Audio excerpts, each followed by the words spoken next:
నమస్కారం అండి. This is hash tag you.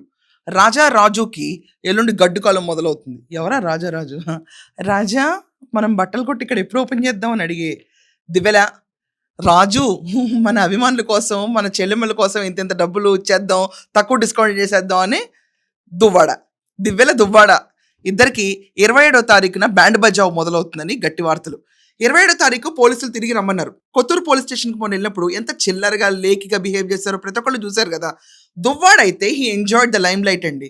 మొన్న ప్రెస్ మొత్తం దివ్యల కూర్చుని అప్పటికప్పుడు కాదండి, బాగా ప్లాన్ చేసుకొచ్చి ప్లకార్డులు పుచ్చుకుని ఇంకేంటి మహారాజాని లోపల పెడతారా, మా నాయకుడినట్ట.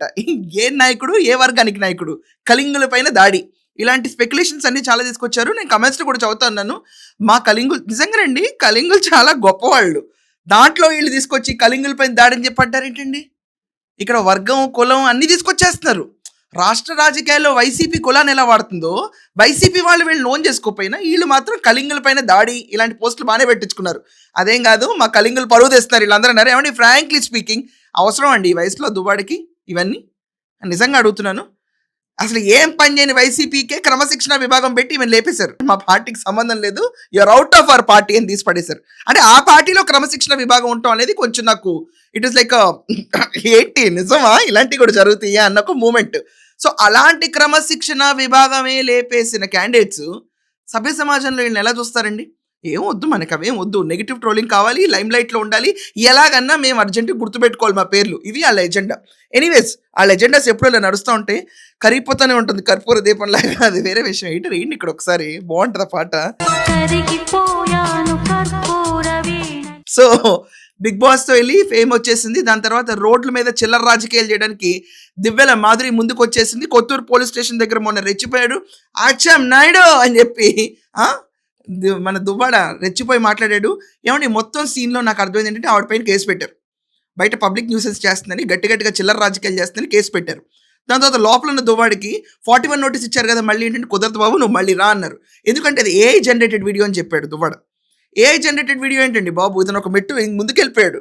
వైసీపీ వాళ్ళైతే నాకు తెలియదు, గుర్తులేదు అంటారు, కానీ ఇతను ఏఐ జనరేటెడ్ వీడియో అది. పవన్ కళ్యాణ్ గారు నేనంటావేంటి అని చెప్పి రెచ్చిపోయాడు. నాన్న, నువ్వు అంది రాష్ట్ర ఉప ముఖ్యమంత్రిని, గుర్తుపెట్టుకో విషయం. అంత తర్వాత చేతులు దులిపేసుకుని దాని ఉంది వాక్ స్వాతంత్ర్యమే అంట. వాక్ స్వాతంత్ర్యంలో ఏది పడితే అది అనొచ్చా? అంటే రేపు ముఖ్యమంత్రిని ఏది పడితే అంటావు, రేపు ఉప ముఖ్యమంత్రిని పట్టుకుని మళ్ళీ ఇంకోసారి అంటావు. ఉపేక్షిస్తే నీలాంటి వాళ్ళని కూడా చూసి పక్కన వాళ్ళు రెచ్చిపోతారు. 5, 6 అంటే పర్సనల్ సెక్యూరిటీ గార్డుని ఒక అతను పెట్టుకొచ్చారండి. తర్వాత ఒక 4, 5 మా నాయకుడు ఆత్మోద్యలం ప్రిపేర్ అవ్వండి. 27వ తారీఖున రాజా రాజుకు మాత్రం ఖచ్చితంగా బాజా భజంత్రీలు మౌతి, చాలా గట్టిగా బాజా భజంత్రీలు మౌతి. వెళ్ళేటప్పుడు ఈసారి ఆత్మోద్యాలని చెప్తుంది కదండి, ఏమైనా క్యారీ చేస్తుంది దాంతో పాటు ఖచ్చితంగా బెదిరించడానికి. మొత్తం స్టేట్ అంతా దానిపైన ఫోకస్ అవ్వాలి ఆ రోజు. ఆ మైలేజ్ కోసం ఈ కప్పులు గట్టిగానే ప్రిపేర్ అవుతారు. నేను ముందుగానే ప్రిపేర్ అవుతున్నా బాబాయ్, వీళ్ళు చేసే క్రియలు ఎలా ఉంటాయి, అసలు రోడ్డుపై న్యూసెన్స్ ఎలా ఉంటుందని. ఏదేమైనప్పటికీ ఈ దివ్యల మాధురిని మాత్రం కేసు కట్టి ఎక్స్ప్లెనేషన్ ఇస్తే కుదరదు, అరెస్ట్ చేయాలి. పబ్లిక్ న్యూసెన్స్ కింద అరెస్ట్ చేయాలి. మేము అటెంప్ట్ సూసైడ్ చేసేస్తాం, ఆత్మహత్య దాడు, నువ్వు తప్ప ఎవ్వరు చేయరు అక్కడ, అందరికీ తెలుసు. దువ్వాడ కోసం ఎవరు చచ్చిపోతారు? ఇది మరీ బాగుంది. లోపల తీసుకెళ్ళి ఇన్వెస్టిగేట్ చేస్తే అరగంటలో మా నాయకుడిని బయటకు తీసుకురాకపోతే ఏంటి ఇక్కడ తీసుకురాకపోతే మేము మొత్తం ఆత్మహత్యాడం కింద చేసేసుకుంటాం. ఉంది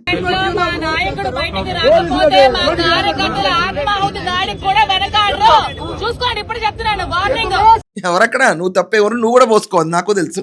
ఏం కంగారక్కర్లే, ఇలాంటి ఏం జరగవు. స్టంట్లు అంటే మొత్తం పోసుకుని అగ్గిపెట్టుందా అని ఎత్తుక్కుంటారు చూడండి, ఆ స్టంట్లు జరుగుతాయి ఎల్లుండి మనకి రాష్ట్రంలో, చూస్తూ ఉండండి. ఎందుకంటే ఇన్వెస్టిగేషన్ అంత అవుతా రెండోసారి నువ్వు రావాలని పిలుస్తున్నప్పుడు ఖచ్చితంగా అరగంటలో అయితే పంపించరు. That will take some time. ఓ 3-4 గంటలు. 3-4 గంటల్లో రాజా రాజుకు చెప్పేస్తాడు, బయట నువ్వు ఈ లెవెల్లో ప్రిపేర్ చేయి, ఈ లెవెల్లో గ్రౌండ్ అయ్యి, యాక్షన్ సీన్ కట్ పేస్ట్ వాళ్ళకి తెలుసు కదా, రోజు వాళ్ళు వీడియోలు చేసి పెడతానే ఉంటారు కదా. సో ఆ డైరెక్షన్ మోడ్లో క్లియర్గా వెళ్ళిపోతూనే ఉంటారు. మీడియా మొత్తం వెళ్ళిపోద్ది, ఫోకస్ అవుతుంది. రాష్ట్రం మొత్తం ఎల్లుండి రచరచగా చేయడానికి ఈ జంట ఎంటర్ అవుతున్నారు. శనివారం మసాలా లేదని మిస్ అవ్వకండి, వీళ్ళు ఉంటారు. ఈ రచ్చ దెబ్బకి ఆ రోజే రాజుని రాజాని ఇద్దరిని పర్మనెంట్గా లోపల కూర్చోబెడతారు. బయట వీళ్ళ కోసం తిరిగే కార్యకర్తలు అంటూ ఎవరు ఉండరు. That's it, game close. So అలాగే ఎల్లుండి వీళ్ళ అరెస్ట్ కోసం ఎంతమంది ఎదురు చూస్తున్నారు. వీళ్ళు చేసే వీరంగంలో అగ్గిపెట్టి తెచ్చుకోవడం గుర్తుంటుందా, లేకపోతే మర్చిపోతారా? ఆ విషయాన్ని కూడా కమెంట్స్లో ఖచ్చితంగా రాయండి. That's all for now. Thank you.